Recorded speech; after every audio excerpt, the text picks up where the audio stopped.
Hayırlı эфирде Татарстан яңалыклары, студияда Гүлназ Ибрахимова бүгінгі шығарылышты. Татарстан президенті Мордовия 12-ші Бүтін Россия ауыл һәм Свердловскида 15-ші өлкә сабан тойында катнашты. Бәйрәм белән бергә эшлекле очрашуларда үтте. Сак булыгыз, Татарстанда йогышлы авырулар таратучы кимерүчеләр һәм толпаннар активлашкан.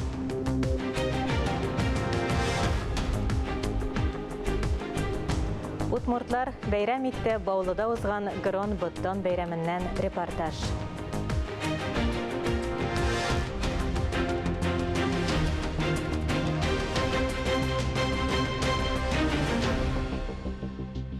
Халык сәнгате һәм мәдәни мирасны саклау елында гореф-гадәтләрне, йола бәйрәмнәрне уздыру аеруча күмәк салды.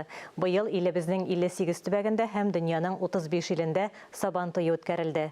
Бу әлбәттә беренче чиратта Татарстан Республикасы җитәкчелеге ярдәме белән башкарыла. Тулырак Мөршидә Җиһан язмасында. Тарихта шулай килеп чыккан, татарларның берләшүе өчен җаваплылык хәзерге Татарстанга йөкләнгән дип язган иде Рөстәм Миңнеханов халыкка юллап татарлар традицияләргә тугрылык, киләчәккә ышаныч мәкаләсендә. Чыннан да, дөнья буйлап сибелеп яшәгән татарларның кыйбласы Казан, татарлар яшәгән төбәкләрдә Татарстан кунаклары иң кадерлесе. Нәкъ шундый кадерле кунак итеп көтеп алдылар Татарстан президентын Токташ якташлары.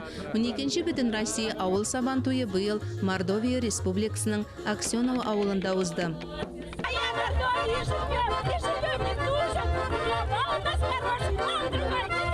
Без менә бу матур җирлектә үзебезнең татар халкының иң яраткан бәйрәме Сабантуй бәйрәмен үткәрәбез.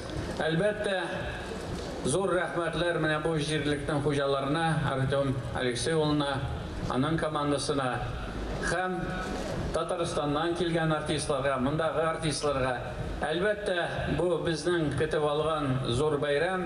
Сезнең һәммәгезгә дә исәнлек, саулык, бәйрәмнәрегез матур булсын, күрешергә насыйп булсын. Бәйрәм белән сезне. Мордовия башлыгы Артем Здунов сабан туена әзерлекне Мөслимдә күреп кайткач ук башлаган.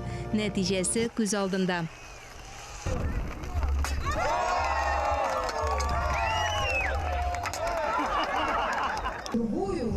Милли бәйрәм Россиянең 24 төбәген берләштергән иң зур делегация Татарстаннан.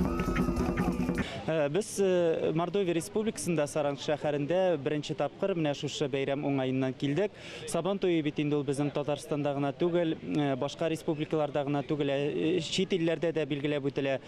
Шуңа күрә бу бәйрәмдә без бик рәхәтләнеп катнашабыз һәм бу бәйрәм бөтен халыкларны шулай якынайтыр өчен, таныштырыр өчен һәм инде бергә берләштерә торган шундый зур матур бәйрәм.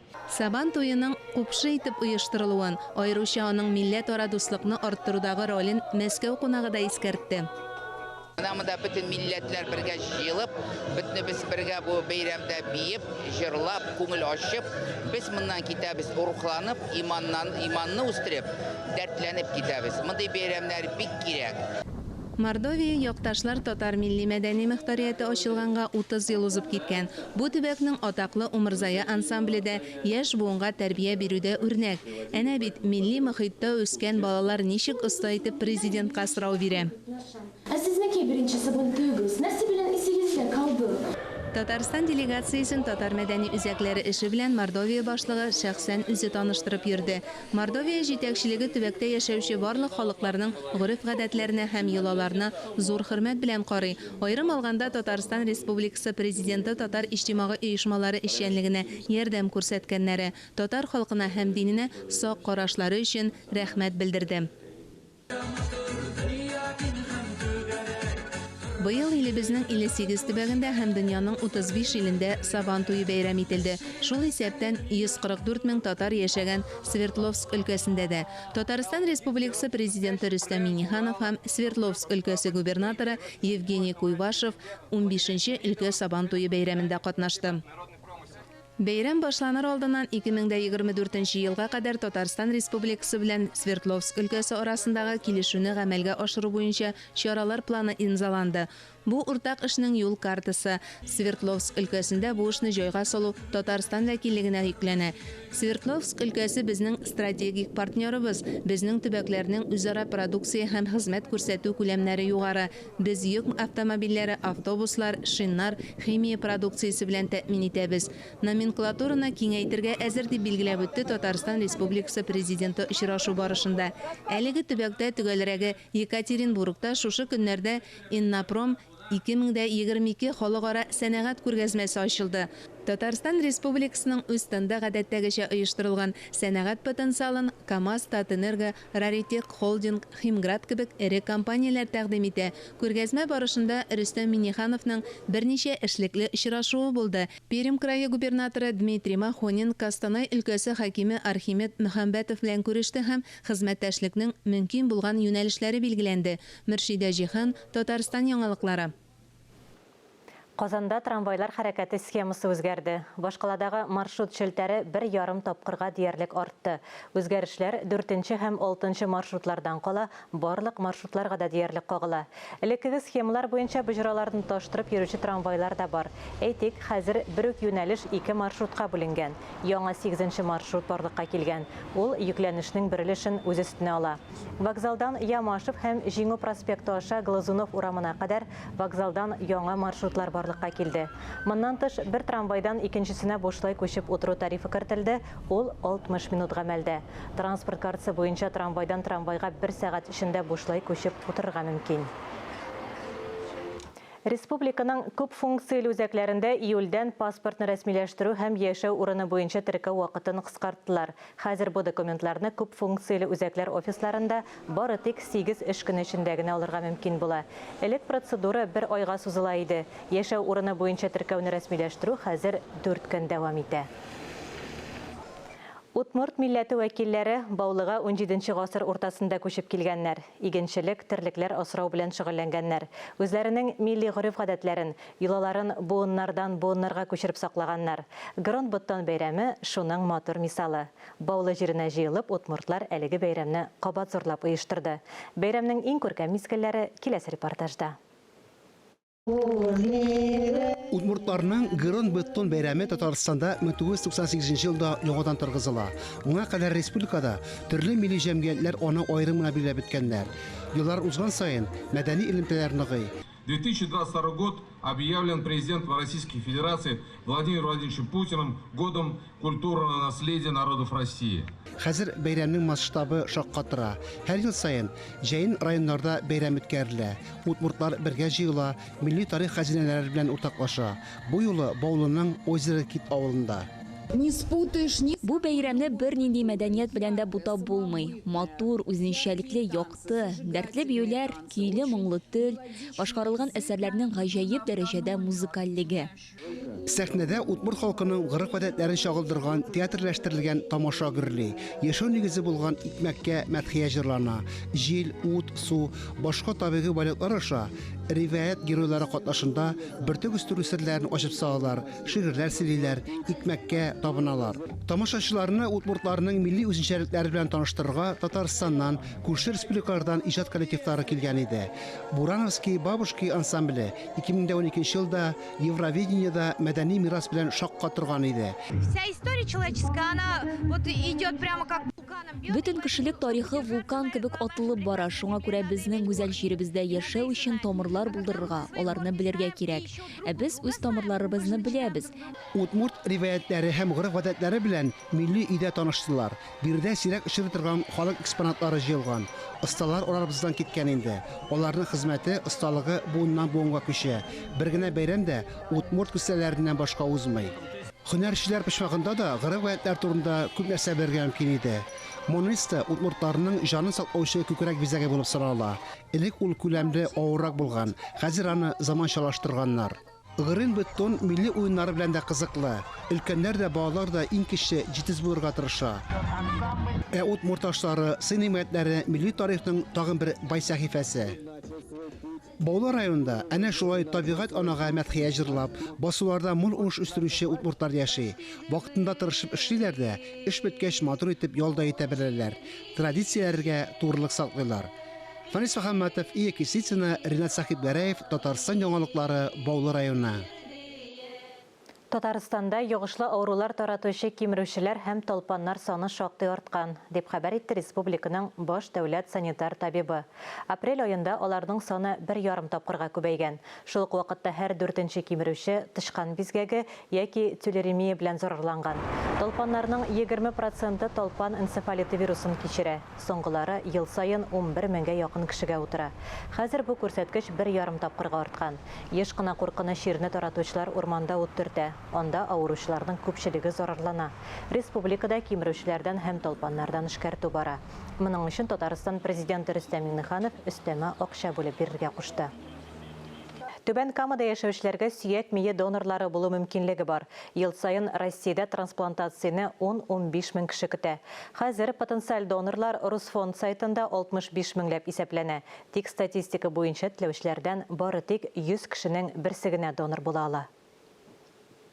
18 яшы тулган һәркем баш мие доноры була ала. Иң мөһиме кешеләргә ярдәм итү теләге. Русфонд белгечләре Россия шәһәрләре буйлап йөри. Регистрга ничек эләгү турында сөйлиләр. Дөрес, барлык теләүчеләр дә донор була алмый. Ауру белән донорның геннары тулысынча туры килергә тиеш. Идел буе сөяк мие донорлары регистры хезмәткәрләре сүзләренә караганда, Россия кешесенә Россиядә потенциал донор эзләү яхшырак. Реестрда кешеләр күбрәк булган саен туры килү мөмкинлеге дә югарырак. Чөнки сөяк миен күчереп утыртуга, сәламәтләнүгә башка мөмкинлекләре булмаган кешеләр җибәрелә бит. К сожалению, на сегодняшний день известно около 3 случаев. Кызганыч, әлегә донор туры килмәгән 3 очрак теркәлгән, ә калганнарына 50-60 кешегә бу ярдәмне күрсәтә алдылар. Һәр икенче донор Россиядә була алсын өчен кимендә миллионнан алып 5 миллионга кадәр донор базасын булдырырга кирәк. Хәзер илдә нибары 183 мең кешенең сөяк мие доноры булу теләге бар. Процедура аноним, бушлай, ирекле, шуңа күрә үзеңә ныклы ышаныч, кешеләргә чын күңелдән ярдәм итү теләге булганда гына донор булырга мөмкин. Ләлә Зайнуллина, Александр Халин, Илья Челноков, Татарстан яңалыклары, Түбән Кама. Бертөкле культуралар уңышын җыеп урып җыюга 1 ай чамасы вакыт калып бара. Республика икмәгенең күләме һәм сыйфаты орлык фондының сыйфатына бәйле. Ни чәчсәң, шуны урырсың, дип халык юкка гына әйтми бит. Чәчүлек орлыкны махсус хуҗалыкларда игәләр. Шуларның берсе Тукай районының Сәйдәшев исемендәге авыл хуҗалыгы җитештерү кооперативында беренче ашлыкны кабул итүгә әзерләнәләр. Сәйдәшев исемендәге хуҗалыкта ашлыкны югалтуларсыз җыеп алып, саклауга урнаштыру өчен мөмкинлекләр җитәрлек. Уҗымнар мул үскән, урып җыйгач чист тартып киптерәләр. Заманча ындыр табага тәүлегенә 60 тонна ашлык эшкәртеп урнаштыра ала.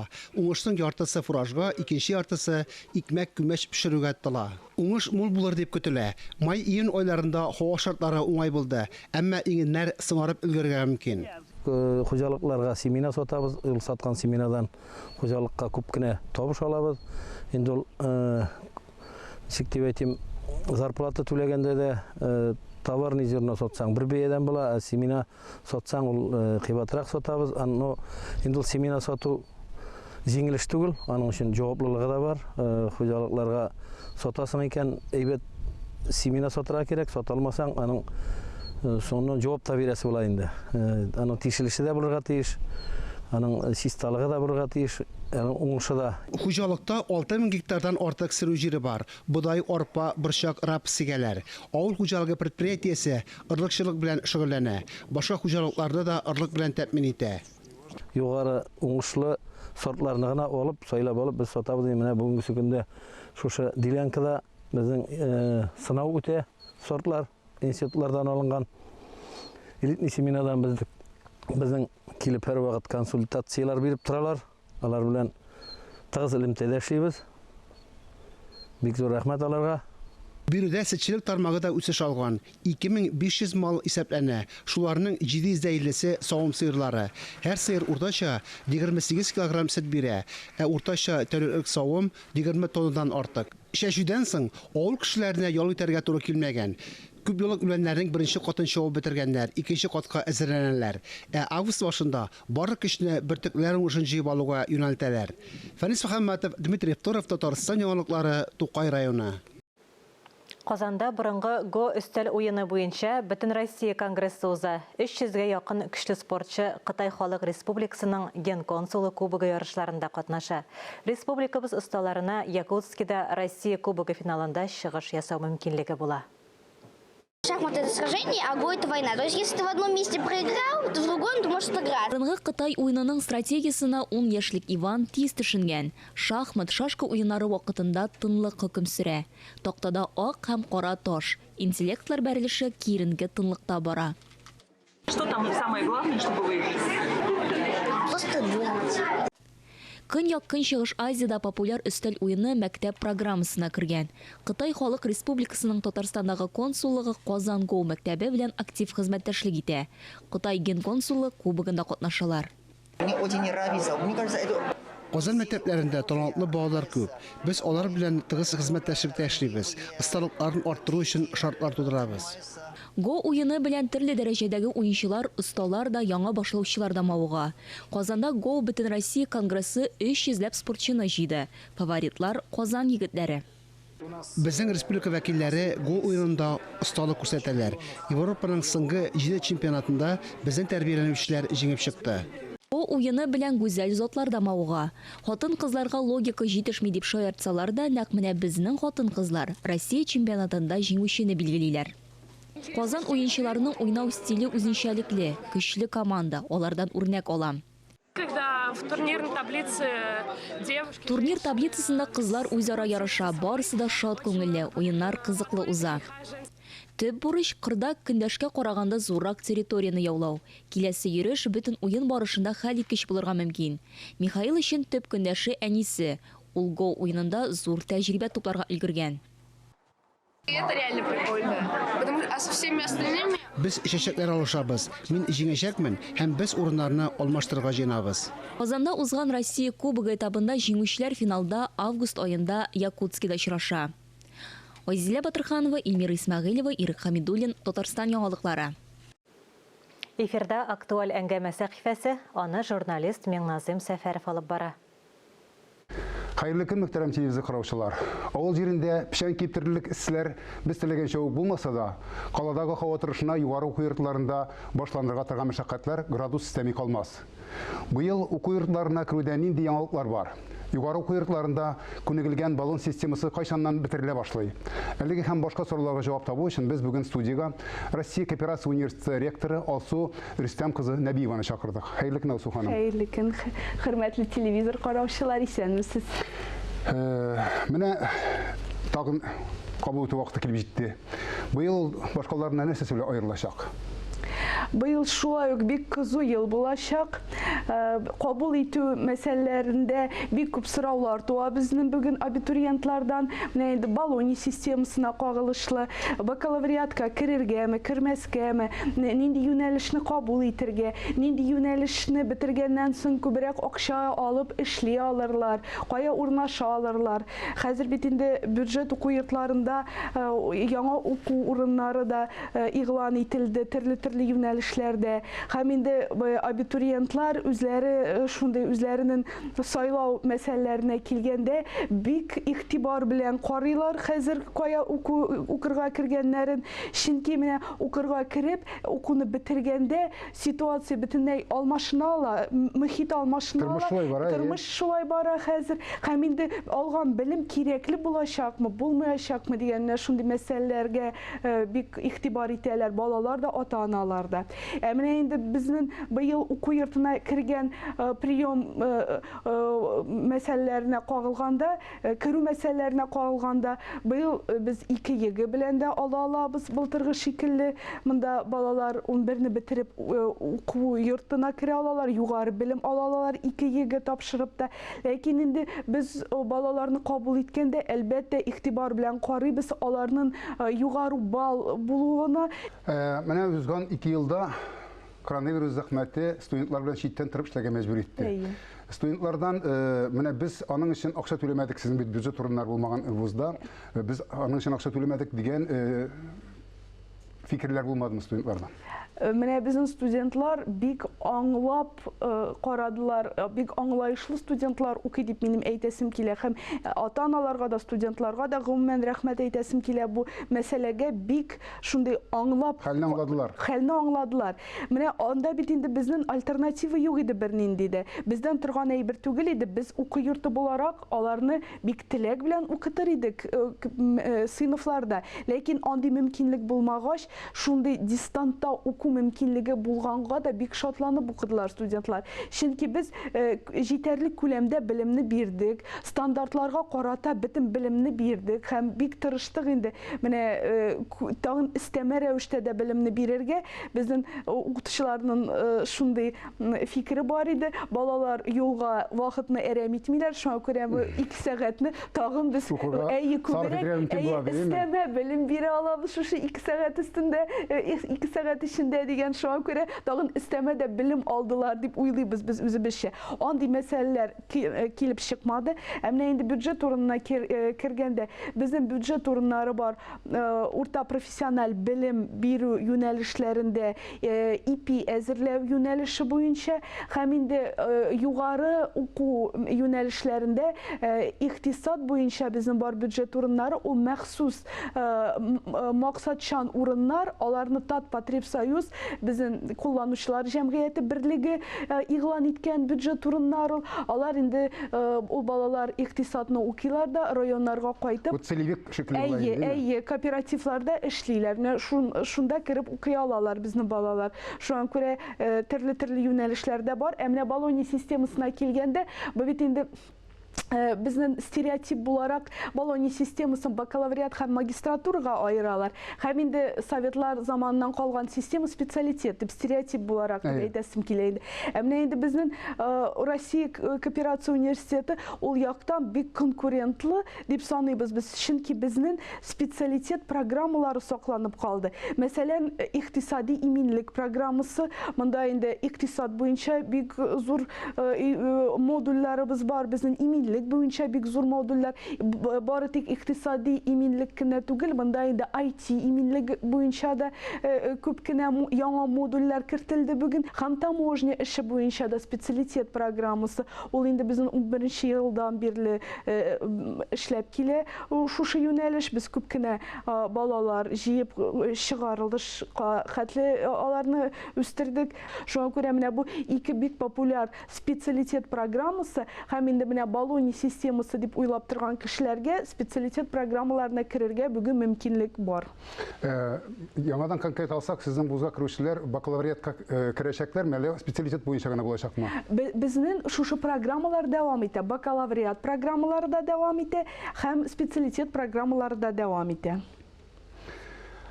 Яңа системага кичсәк, инде специалитет системасы дип әйтсәк, сез аны югалтмагансыз, димәк, уку сыйфатына зыян килмәячәк дип әйтәчәксез. Уку сыйфатына зыян килмәячәк, әлбәттә. Менә бүгенге көндә бит, менә әгәр дә без элекеге системаны карасак, безнең бик мөһим мәсьәлә иде, менә бер шәхескә күп итеп белем бирү. Менә бүгенге көндә, менә бүген бирә торган белем ул иртәгә алмашынып тора. Безнең бүгенге максатыбыз укытучылар буларак, университетлар буларак, менә студентларны һәм гомумән шәхесне үзен өйрәтергә, һәр көнне үзенә белем тупларга, һәр көнне фәнни эшлеклекләрне алып барырга, менә булган бөтен информациyaдан җыеп, яңа информация алу, яңа проект төзү, әзрәк башкача менә булган системага яңа критериялар куеп, менә шундый яңа форматта белем бирү бу инде безнең максатыбыз. Елдан ел без безнең министрлыклар белән эш алып барабыз, мәгариф министрлыгы, хезмәт министрлыгы белән һәм нинди специалистлар кирәк безнең республикага. Менә шушы юнәлеш буенча эшне алып барабыз. Рәхмәт, Алсу ханым, алга таба да шулай итеп яшәргә һәм эшләргә насыйп булсын. Амин, рәхмәт ялсын. Сәламәткә күреш. Рәхмәт. Әлеге сәгатькә шундый яңалыклар иде. Берничә минуттан эфирыбызны хәерле көн Татарстан тапшыруы дәвам итә. Ә без яңалыклар иҗат төркеме бүгенгә саубуллашабыз. Үзегезне һәм якыннарыгызны саклагыз. Сау сәламәт булыгыз.